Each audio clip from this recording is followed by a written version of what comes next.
Boomer Sooner. That's Nick. This is Ethan. I'm Taylor. See you Sunday. Boomer. And it's Monday. Did you know Oklahoma State and Texas have a combined of 3 Big 12 championships since 2000? Emerson, how you doing today? I'm well, thanks. Happy to be back. How are you? I'm doing pretty good. Nick, how are you? Doing great. I like that statistic there you got for us. Yeah, absolutely. We're all 3 back together for the first time in a while, so I guess let's get started, fellas. Some transfer portal for this Alamo Bowl. What do you got, Nick? Yeah, a big one. Daniel Parker, a tight end from Missouri. He was there with Joe John Finley when he was there in 2016 to 2018 coaching. This is big time just because, Stogner's fallen Rattler to South Carolina, and Braden Willis hasn't, said if he's coming back or not, and Jeremiah Hall this is his last game as a Sooner. So that's a huge get for Oklahoma, and, he's a really good blocking tight end, exactly what Oklahoma needs. We've been pretty thin at the O-line position, so that addition helps tremendously. Okay. Yeah, isn't he supposedly the number one blocking tight end in the country? I think I heard that. I don't know if it's true, but if it is, that's very exciting. And I know Joe John will get him He's coached up. He's not the biggest reception guy, but I've heard that he's also made a lot of crunch time plays receiving the football as well. So he's talented. Nice. That's good. Who else you guys got? Sounds like a playmaker. There's also McCade Matower from Cal. This is just recent. He started 28 games for Cal. He's an interior offensive lineman. He's an offensive guard. He was all Pac-12 second team. He's also honorable mention. And, with how thin Oklahoma is at that O-line spot, that's huge. And I guess he's got a younger brother as well, I believe, in the 2024 class that is a pretty highly recruited kid. So that's something to look forward to as well. Okay. Yeah, I think with this one, that's just like a typical Beatenbow move. We've seen it last year.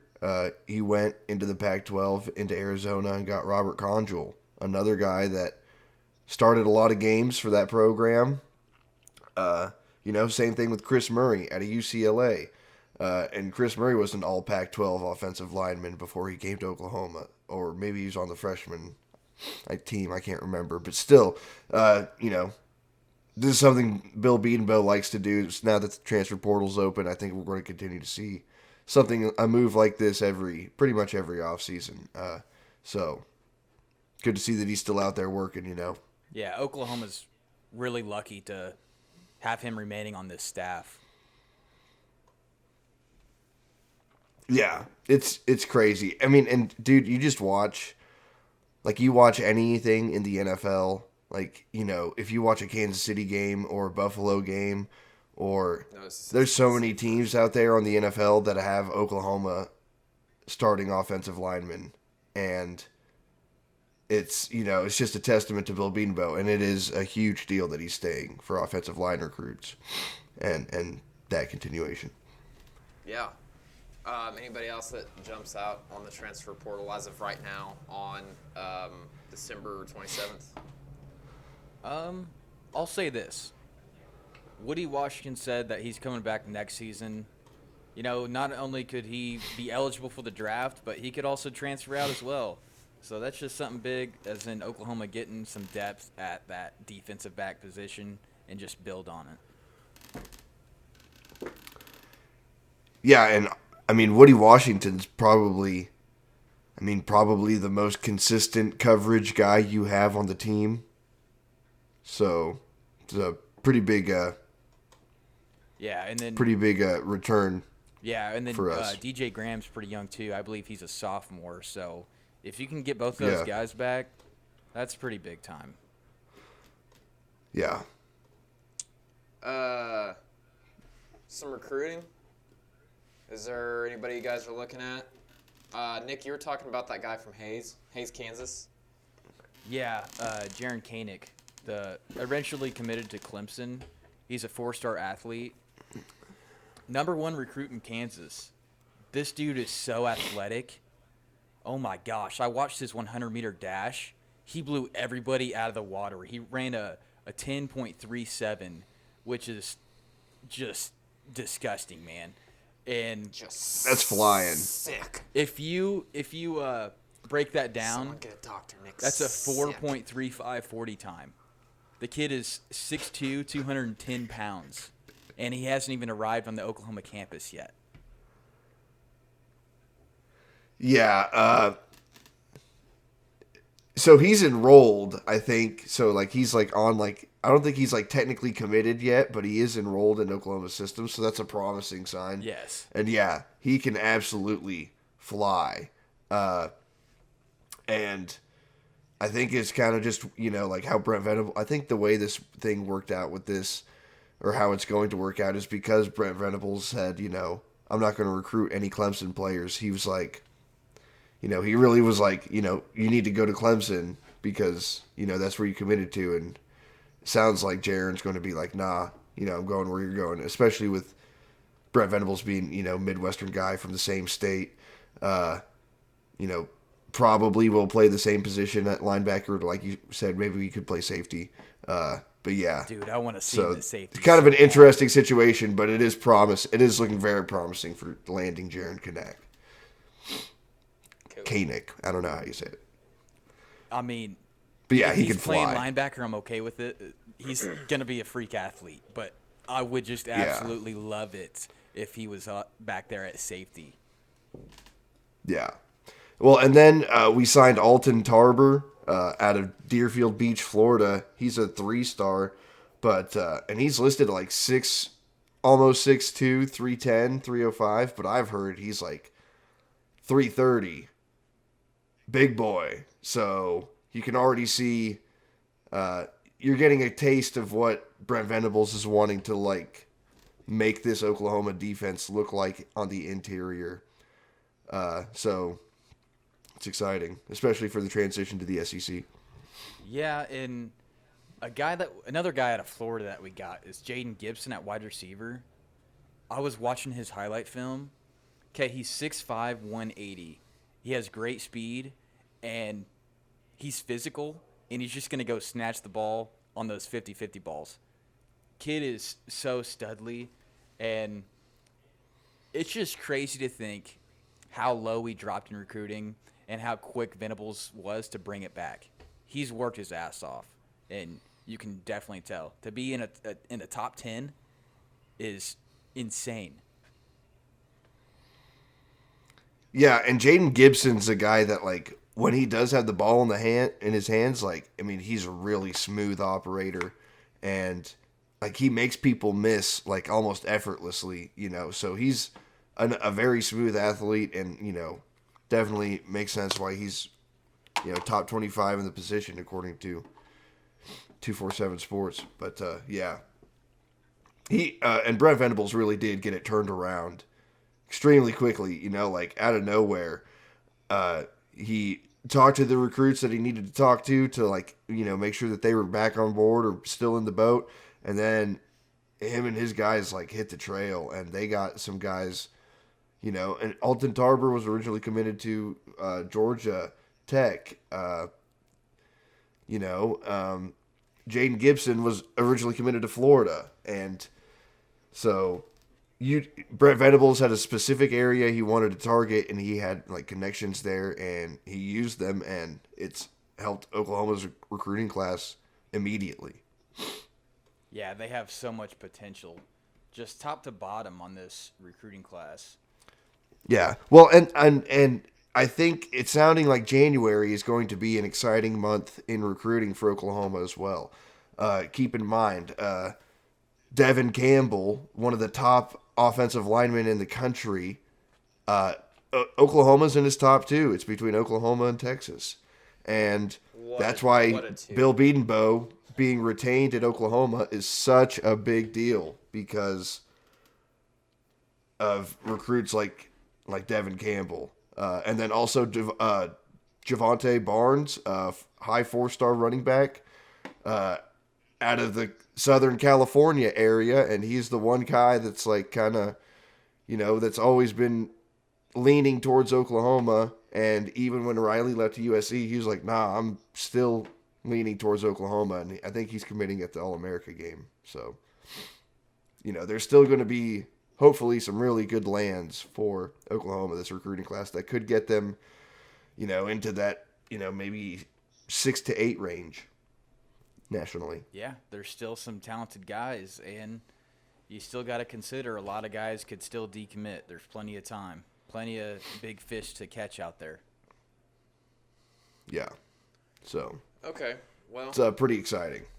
As we got that wrapped up just a little bit, Emerson, you weren't here for our Oklahoma versus Oregon preview. He was busy. We all have things we got to do at times. So that's. I did watch it though. Shout out to Ethan. Ethan, thank you. Some great analysis on that. Thank you. He did a good job. If you guys haven't watched it, you need to go watch it. They had some really good analysis. There you go. So I guess I'll just address the elephant in the room. What are your thoughts? What are your takes on this game, Emerson? We got Bob Stoops back, and this could be the last time we ever see Bob Stoops coach at Oklahoma. I mean, it's realistically probably the last time we're ever going to see Bob Stoops coach in Oklahoma. Got a couple coaches coming back from USC for one last hoorah. I mean, yeah. What do you got, fellas? What do you got, Nick? What do you got, Emerson? I'll just say, so, okay, what? Brian Odom will be back to coach. Roy Manning. And is it Calvin Thibodeau? I can't remember who the third one is. There's a third one. But I'm happy for them. It wasn't their fault Lincoln Riley decided to leave for USC. And, they all have families. So they had to make a tough decision. Well, it's like, and they were let go from, Oklahoma's defensive staff. So they were in need of a job. And, so I can't blame them for going to USC. I get it. You got to take care of your family. And I think I'm happy for them. Obviously, you need someone to call the defense that's familiar with the terminology and the scheme and how the defense works. And it's key points and everything like that. But also, it gives those guys, those coaches that, Odom played at Oklahoma. He wanted to be at Oklahoma. So, excuse me. You get those coaches, one last hoorah, like Taylor said, with their guys, with their guys out on the field, and I think it's a good opportunity to provide the whole team with closure, and I think it's exciting for those coaches, and I'm happy for them, and I think that gives Oklahoma an edge between that and Bob Stoops being on our sideline and Brent Venables being, in the building. I mean, it sounds like he's pretty hands-off as far as bowl game prep, but he's going to be looking to evaluate his players that are on his roster. And, that's going to motivate a lot of people. I mean, this is a fresh start. There's a lot of changes on the 2 deep for Oklahoma. So there's going to be a lot of opportunity for younger guys to get some run and, make a big statement going into the offseason. So, I think Oklahoma definitely has the coaching advantage in that regard for this matchup. This game kind of reminds me of like a backyard football game when we were kids, just rounding the freaking crew together to play a game. This is kind of like how it is. You know what I mean? Sort of, kind of. Pretty much. Yeah. I would definitely agree, though, that Oklahoma has the advantage. All of Oregon's coaching staff, this is their last game. Everyone else is going to be gone, and then it's going to be Dan Lanning's show. Yeah, and Dan Lanning isn't even like there, like on campus. He's like still doing bowl prep for the college football playoffs. You got to respect that too, though. You know what I mean? Oh. Right. Yeah, obviously. But that does the person that gets the short end of the stick on that is Oregon, who, wants to go out and win a bowl game. So, yeah, I say definitely that's between those two things. Big, not big, but pretty significant advantage in Oklahoma on that regard. And you guys, Oregon has had their struggles these past couple weeks. Utah blew them out of the water twice. And it was like, okay, maybe the first Back one. to back. Yeah, maybe the first one was maybe a fluke, but the second time it was so similar. The first matchup was 38-7, and then in the Pac-12 championship it was 38-10. And Anthony Brown. I didn't know that. Yeah, Anthony Brown has been struggling, okay?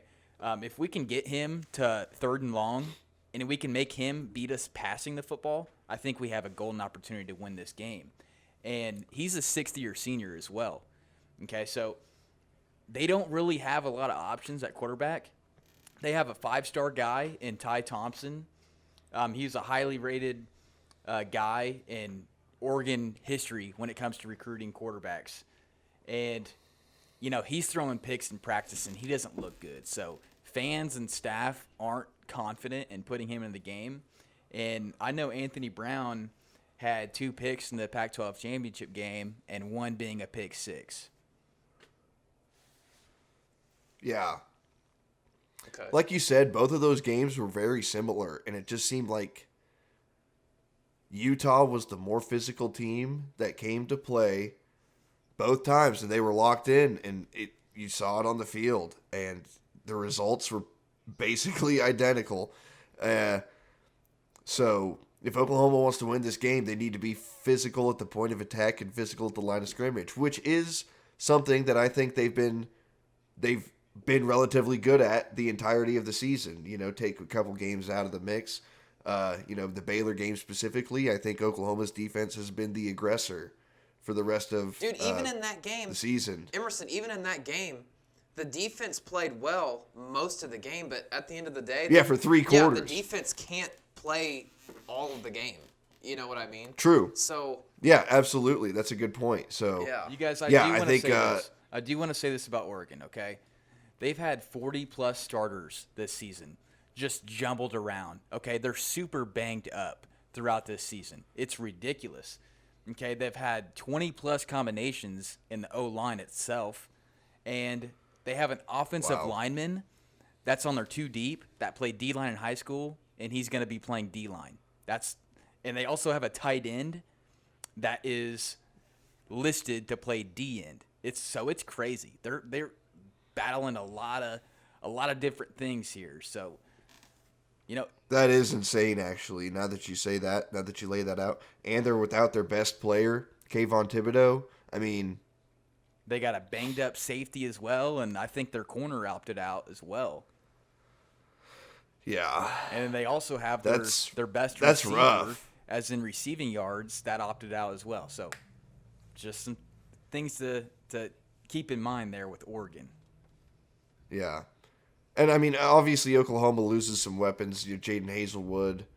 Is Jaden Hazelwood playing in the game? I don't think so. Yeah, I don't think so either. Because he's already committed to Arkansas.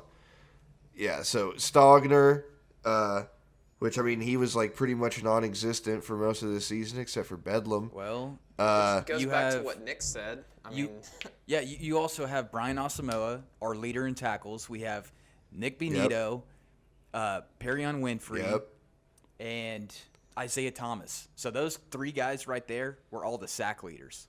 So we're missing some guys too. Yeah, for sure. For sure. And that goes without even saying both of our head coaching situations. So it's just a very intriguing matchup when you look at Backyard it. football. Backyard football game. Very is what intriguing. It pretty much is. But yeah, it is. Bringing up the Bob Stoops thing, it is honestly, and I keep talking about it, it's going to be great to see Bob Stoops wearing that visor on the sidelines for the first time since 2016. You know what I mean? It's going to be nice. Yes, sir. It's going to be great. And honestly, it's not a huge bowl game, but this has a different feeling than the 2011 Insight Bowl, the 2014 Athletic Bowl. I'd say going back to the Sun Bowl. Yeah, it's definitely a much highly rated bowl game than those bowls right there. Of course, in the Sun Bowl, we did beat Stanford and Toby Gerhart. I mean, that was a pretty. I mean, this is game to watch. This is the top 16 matchup. I mean, this is a pretty good bowl game. It is. 2 10-win teams. Mm-hmm. 2 teams that were on the fringe of at least competing for their conference, if not winning it. So yeah. But dude, just like how some people have said, you take the Alamo Bowl logo off, you throw a Orange Bowl on there, you throw a Fiesta Bowl. That's a big game. You know what I mean? Yeah. So, we're getting, especially with what happened the last time these two teams met. There's a score to settle. Oh yeah. So I think the fan bases are amped. yeah. We're kind of getting high on time here. Emerson, do you got a score prediction? Do you got something you want to specifically see? Something you're excited for? Last kind of final thoughts on your end of the Alamo Bowl before we watch it here soon? I think with all the things that we laid out, yes, Oklahoma's missing some guys, but I mean they still got weapons, and they're not in the situation Oregon's in as far as depth, like Nick was talking about. So I think it will be at least a 2-possession game. I'm gonna go 31-20